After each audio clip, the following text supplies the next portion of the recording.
also teach for the College of Communication in their CIS 300, which is a business career development course. And prior to that, I used to teach many of their public speaking as well as interpersonal relationships classes. On top of being an advisor for an awesome student organization called Forte Club, I am also part of various associations across the nation, particularly with the Greek American associations, where I give presentations and workshops to help people in their communication skills, public speaking anxiety, which is my favorite, of course, to really teach in workshops, and then, of course, networking and relationships. When I'm not doing that, I try to travel as much as I can with friends and family to kind of see the world around us. So again, thank you all so much for coming. And like we mentioned, so today we're going to be focusing on relationships and networking, which for some of you may have kind of some good things about networking and building relationships and some bad ideas. So when we picture networking events, how many of you guys have actually been to a networking event before? Just about everyone, right? So it can go in one of two ways. Either A, you are passing out those business cards like Oprah would give away cars. You are meeting new people, you're making connections, and by the end of the night, you're like, yes, I got so many business cards. It's almost like a Pokemon competition. Like, how many cards did you get? And then the other side is you go to the networking event with people that you know. You sit at the networking event with people that you know, and then you leave the networking event with people that you already know. Right? And while we may have some good things about networking events as well as the bad, we also have to consider networking events being something healthy for us. So in the midst of the new year and having New Year's goals, I'm sure everyone here is determined to be healthy, right? Whether that is going to the gym, whether that is trying to eat healthy. And for those of you that are still going strong, fantastic. For those of you that are like me and the New Year's goals are going downhill, it is okay. We will get through it. But one thing to consider about having a healthy new year is also the relationships that we build. Think of how networking events can actually help you live a healthier life. There have been multiple research studies, including one recently published in the Times article, that stated that having social connections will actually help you live a longer life. So it helps decrease your stress levels. It helps you bring happiness, mental health, well-being. So when you think about those times when you are interacting with people, including in the lunch and learn that we have today, you are actually trying to be a little bit healthier. So you are helping yourself live a stronger, longer life. So kudos to you. But we all know that having these connections can be a little difficult. How do we maintain these relationships? How do we go to networking events and feel confident in ourselves and making sure that we are making the connections that we really want to hold on to for years to come? So some of the benefits to networking and building on these relationships, and many of you already know, you're meeting new contacts, you're having referrals. For those of you who might be seeking out new job opportunities or maybe even a referral for an award that you would like to be considered nominee, you are visible to people. So when they do have those, for instance, awards coming up and they need to think of who they want to nominate, you will be in the forefront of their minds because you have been connecting with them. It brings inspiration and confidence. Think of those moments when you have networked with people or developed relationships that they just made you feel a little more confident in yourself, but you also helped others feel confident in their abilities. And then finally, sharing knowledge and seeking help. A lot of the books that I am even reading for this new year came from my colleagues and what they have recommended. So it's expanding my knowledge on theories, on concepts that I really want to learn. But it's also seeking help. I can't tell you how many times I run to some of my closest networks to either get some assistance, or if I'm having a stressful day, it's, oh my gosh, bring me down. Make sure that I am actually thinking straight, right? That's what networks can really help us. So it's not just, I'm going to this networking event because my boss told me, or I need to get recruits for a new program or organization we're establishing, but it can really be something more of an interpersonal relationship. And so what we're going to be focused on today is, all right, I know what networking is, but how can I leverage my networking connections to build upon them and make them lifelong relationships? And it all starts with the greeting. So imagine yourself coming into a networking event. Maybe this is the first one you had this year, and you're meeting someone new for the very first time. And obviously they're going to ask you, how are you, right? That's a very common greeting they ask. And more often than not, the response to that is, oh, I'm so busy, especially with this semester. Guys, Students come back to campus tomorrow. And so some of you are like, oh my God, I'm freaking out. And so when people ask you, like, oh, how are you doing? I was like, good. It's like, oh my gosh, I'm so busy. I have to get the budget ready. I have to get the syllabus ready. I have to get. And so when you respond with, I'm busy, let's take a step back. What kind of climate do you think you're creating? A negative or positive? Negative. So it becomes this negative cloud. So you are already setting the tone for that interaction to be going downhill. You may not realize it because you think, oh, finally I can vent and tell someone how I feel and it makes me feel better, which is great. But if you notice yourself constantly saying, I'm busy, or oh, I got so much going on, you're not really establishing a great connection from the start. So that's why I encourage people to make it more generally positive. And the reason why I say generally is because, yes, there are going to be moments in our lives where we need to tell someone, I am stressed. I need help. My supervisor is acting this way. My colleagues aren't cooperating. And yes, there are those moments for mental health purposes that you need to speak out and let someone know. But if you are basically saying I'm busy as your go-to line, then maybe we need to rephrase that. Instead of saying I'm busy, maybe you can say I'm being very productive. I'm getting a lot done. I'm excited for the new year. And maybe it doesn't have to be something about work. Maybe something going on in your personal life that you would like to share. I just started this new book and I can't wait to share with you all what I'm reading. Or I'm finally catching up on the Golden Globe Awards and I cannot wait to watch what these actors and actresses are doing, right? So you bring up something a little more positive, something upbeat. And then as you are communicating with people that you are interacting with in these networks, okay, you establish a network, you establish that connection, and eventually you say, you know what, I want to establish a relationship, a professional relationship with them. So that way, no matter where I am, no matter what position I have in the future, if I leave Lexington, if I leave the UK, they will still be a great contact with me. And so that is where we transition into, okay, how do we establish this into a more professional relationship? And according to the Association for Talent Development, they actually produce a lot of articles related to building connections, building networks. And one resource that they provided is noticing in the word relationship, each letter actually represents an element that everyone should have when they are trying to build a relationship. So that's what we're going to briefly go through right now. So the first one is R, is respect. So I ask you, as we are going through each letter, is how are you showing respect in the relationship? Are you valuing different opinions? Are you valuing different talents and abilities? E, empower. Are you giving time? Are you giving knowledge to actually empower the person that you're with, building them up, but also are you noticing whether or not they are empowering you? So start questioning that. For L, listen. And this is a big one. More often than not, when we go into relationships, we tend to think a little selfishly sometimes, where we're constantly talking, and then at the end we're like, oh, okay, so how was your day? And it's like, well, 30 minutes later. But you have to take time to listen. And when you listen, you will actually learn a little bit more yourself. You'll learn about them, you'll learn about your values, but as you're listening, you'll start to catch on the theme of the conversation, as well as the environment. Is this a healthy relationship that you are in, or is it starting to go a little bit unhealthy with this connection? For A is appreciate. So appreciate that the time you have with the people that you are connecting with. So after you meet them at a conference or at a lunch and learn, give them an email or a text message saying, hey, it was really nice meeting with you. I appreciate your time. Show them that you really appreciate what it is that they had to offer. T is talk. So yes, we do have to listen, but at the same time, we can't just be there and be mute the whole conversation and let them do all the talking, right? So if they start asking you questions, try not to just answer yes or no. Actually ask questions back. Give them a story to tell. Give them details. Okay, it's always frustrating when you're sitting down next to someone and they're really not talking. You're like, man, I could have a better conversation with a wall than this person, right? So make sure you're talking. I is inspire. Are you inspiring them to be the best that they can be a positive influence? So as you can see that sometimes with networking, they can also create even mentorship as well, advising, counseling.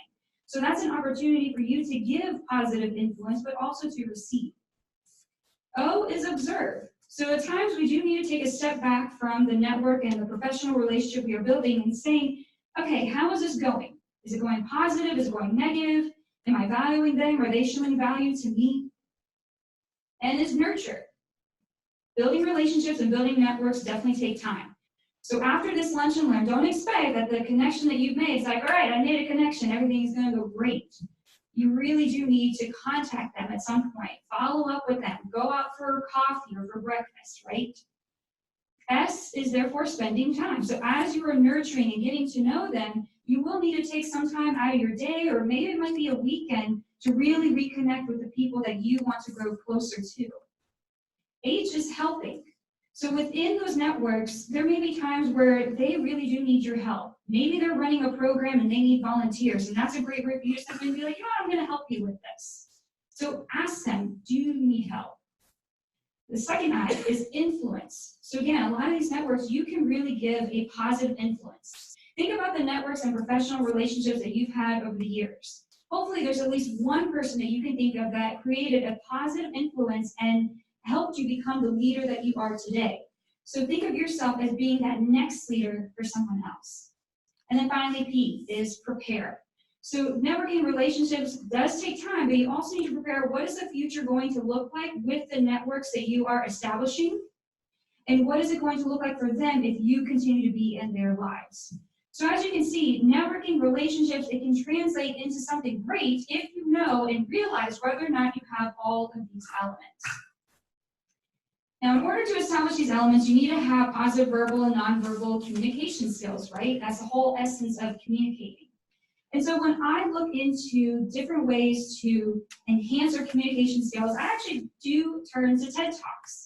And two TED Talks that I definitely recommend you all seeing if you haven't had the chance. The first one is by Celeste Headley, and she talks about the 10 great ways to have a better conversation. And she's also very humorous, so it's an entertaining TED Talk. And then the second one is with Julian Treasure, and he talks about the 5 secrets to listening better. And based on these two TED Talks, there are a few themes that have come up that were pretty similar, overlapping. And the first is asking open-ended questions. So rather than telling someone or asking them, did you have a good weekend? Ask them, so tell me about your weekend. What did you do, right? Giving them an opportunity to tell a story, and hopefully they will ask you an open-ended question back. Don't multitask. Sometimes we get into those networking events where we're talking to someone for longer than we had anticipated, and then sometimes we're thinking, okay, so what else do I have to do today? We start going back to our planner, our mental planner. What do we need to do? Do I need to do this? And, oh yeah, there's this other person in the back of the room that I really need to talk to. Oh, wait, they said something, crap, what did they say? They asked me a question. So try to make sure that you are giving your full undivided attention and making sure that you are present in the moment when you are networking with someone. Listening. So this is a very powerful tool. So you need to really listen and see, okay, what are they saying? What are they asking about? Is there a theme going that every time they talk to me, they're constantly bringing up this story or this comment? And then finally, the last one, which is one that I actually added in, is compliment. We need to compliment a little bit more when it comes to our networks. Compliment can either be telling someone, hey, you are such a great listener, or you know what, I've noticed you've done a lot of great work on campus this year, so really, congratulations to you. Or it could be a fashion statement and saying, I really like your pair of earrings, where did you get them, right? And so giving a little bit of compliment can give them a little bit of a confidence boost too, because if you see someone doing good, tell them. They're going to appreciate it.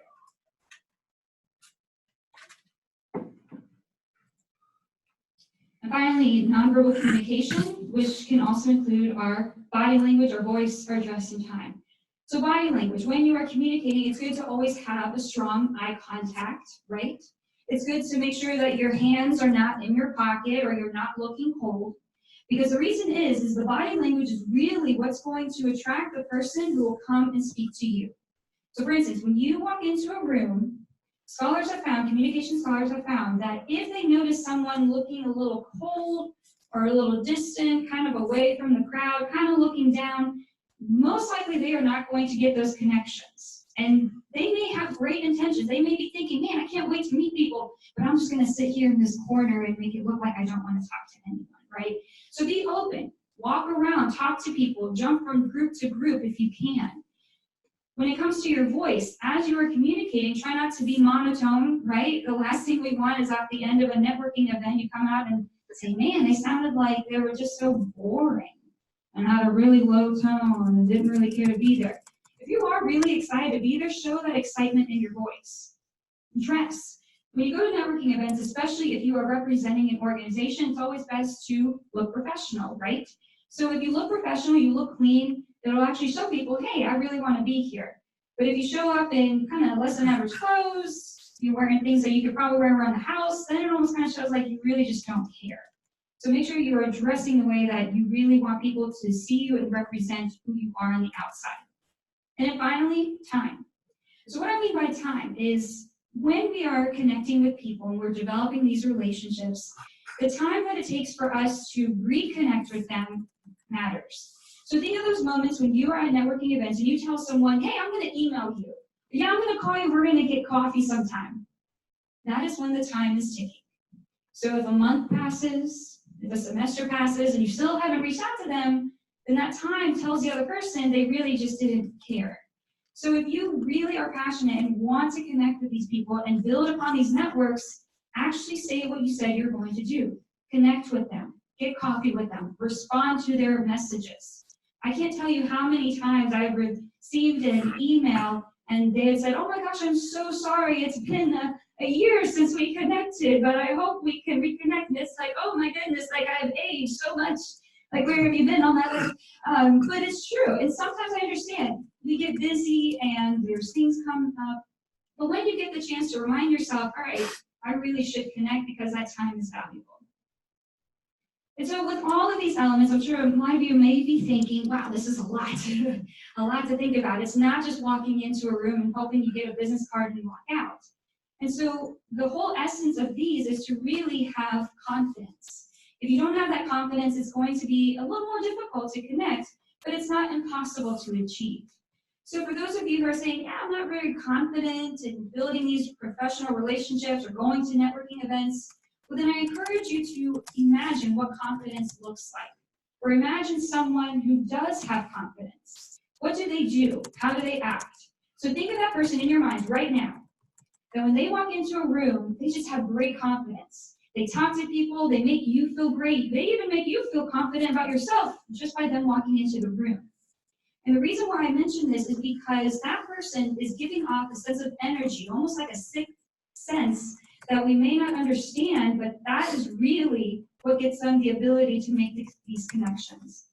And to establish that, I follow with a quote by Maya Angelou. People will forget what you said, people will forget what you did, but people will never forget how you made them feel. So no matter how many times you told the story about yourself and your professional background or how you helped them out at an event on campus, they are going to remember that feeling they get when you are around. So kind of stop and think, what kinds of feelings, what kind of energy do you bring when you walk into a room and they see you? Do people have a smile on their face? Are people coming up and asking you, hey, how's it going? How are you doing? And so this doesn't mean that you have to be perfect, right? We can't just walk in there being perfect, like, I'm going to be the best that I can be and everyone is going to love me. No, it means being fully aware and present. That's what they are doing. When you are aware of your surroundings, when you have that emotional intelligence, that's when you will understand, okay, I know how I'm acting and I know generally what people are probably saying or thinking about me. So I give you the opportunity to ask yourself, what impression do I leave when I exit a room? Think about that. How do I make others feel when I'm around? And if you don't know the answers to these questions, then what feedback have you received from others about my attitude or behavior? I have seen so many colleagues come up and say, man, a lot of people say that I'm just really calm. Like, I'm calm. And I'm like, yeah, you are. That's why I come into your office and I sit down because it's a calming environment. And so sometimes that's why I say to compliment or give them feedback because they need that to know what is it that people are seeing in me that I might not be seeing in myself. And that is going to be the key to establishing these great networks and great relationships.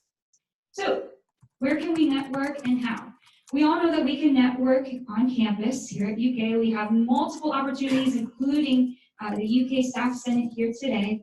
But if you're looking for places outside of UK's network to expand your network, think about volunteering. Think about volunteering opportunities in Lexington, in Kentucky, Or for some people, they may even go back and volunteer in their hometowns. In line at a coffee shop, that's a great way to get coffee with someone if they're already in line. You can say, hey, like, we haven't caught up, like, do you have a couple minutes? Let's sit down and reconnect. At sporting events, at the gym, for those of you, like I said, who have that New Year's goal to really go to the gym every day, you'll probably see the same people, so why not connect with them? Maybe they might offer a great workout for you too. Ways to connect. So if you're also trying to think, okay, how do I ensure that I am making all of the right connections? Well, there is no right or wrong way. It's just, well, what feels right and comfortable for you. So for me, I always try to make a list of people that I want to reach out to. I'm a Post-it note person. You'll see Post-it notes all over my office. And so if there's a time where I'm like, oh, I need to contact this person because I have this event coming up and I think they would be a great speaker for them. Or I really want to reconnect because I just haven't caught up with them in a while. So make a list of those names and cross them off after you have met with them. Staying in office versus going to mingle. So yeah, so maybe times where we do want to sit in our office and eat our lunch, but today you guys came for the lunch and learn. So kudos to you, you've already done step one in trying to get out there and meet new people. Diversify your connections. So not just thinking about networks kind of within your own unit or within your own college, but think about how you can connect with people outside of your college. And think back to, like I mentioned earlier, in relationships, respecting different values, different opinions. So they might have a different background for you, but that could be a great learning opportunity for you, not only professionally to see what they are doing in other units, but also personally. It's always great to have from different backgrounds, different people, because that's how you learn, expand, and grow. And then finally, asking for an introduction. Some people may really want to reach out to someone, but they don't know how to ask or how to get that introduction. So you rely on your networks and you say, hey, I've noticed this person talked at our meeting, and you seem to know them pretty well. Would you mind giving an introduction or introducing us? And if they're a great connection, they may say, sure, I'd be more than happy to introduce you. So that can be a great way, especially for people who may not feel comfortable just sending a cold email to someone they've never met, to say, let me bring in a mutual friend or colleague to then introduce us. So I know I've done a lot of talking, but how could this be a networking presentation if I don't give you all the opportunity to network, right? So before I get to questions at the very end, we're going to spend just a little bit of time doing this quick networking activity. Now, this is going to be a little different than just meeting someone that you've never met before and introducing yourself. What you're going to do is you are going to partner with someone in this room that you either A, already know, so you know them, or you've met before, maybe you've seen them at another lunch and learn. And if you seriously are in here and don't know anyone, well, first off, congratulations, like that is a big step to networking. Then I encourage you to partner with the person next to you or sitting close to you. So you're going to spend about 5 minutes reconnecting with a person that you already know. After those 5 minutes are up, then you are going to ask the person there, maybe someone that probably knows a lot more people in the room, and ask them, hey, do you know someone in here that maybe I don't know? And if they say, yeah, actually I do, or yeah, I know their name, but I've never actually met them, then you're going to go and introduce them to the person that you meet. So there's going to be a lot of moving around, and there may be someone that gets 2 people that they want to introduce, and that's fine, because the whole purpose is you're going to grow that network anyway, right? So does that all make sense? And then at the very end, then you independently are going to network with someone that you don't even know at all. So that's going to be the 3rd step. So everyone got it? All right. So go ahead and partner with someone that you already know. Either you know their name, they have a familiar face, and if you don't know them, at least sit next to someone that you're there with and reconnect. Will there be more presentation after the social activity? Is it? Okay. I'll just let the chat know then.